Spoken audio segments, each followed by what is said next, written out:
Hello guys, সালাম আলাইকুম। কি রান্তেছেন মামা আজকে? আজকে সৈয়দরা আছি 7 বছর ধরে। হ্যাঁ মনে করো রুই মাছ, গরুর মাংস হ্যাঁ আর এই যে মুরগি। আচ্ছা মনে করো এগুলো খেতে খেতে অভক্তি হয়ে গেছে। হ্যাঁ রুই এই মাসে চিন্তা করছি এই রুই মাছটা শেষ দেওয়ার পরে হ্যাঁ এই রুই মাছটা দেখাও।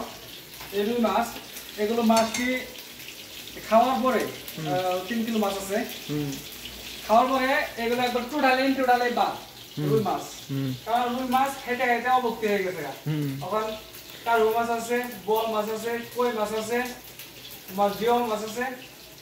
এগুলো ইনশাআল্লাহ সামনের মাসে কিনে আনবো, কিন্তু আর রুই মাছ আর কিনতেছি না, কারণ রুই মাছ অভক্তি হয়ে গেছে খাইতে খাইতে। আর এই যে মুরগির মাংস, মুরগি তো খাবারই বলায় না, মুরগি খাইলে খালি গ্যাস।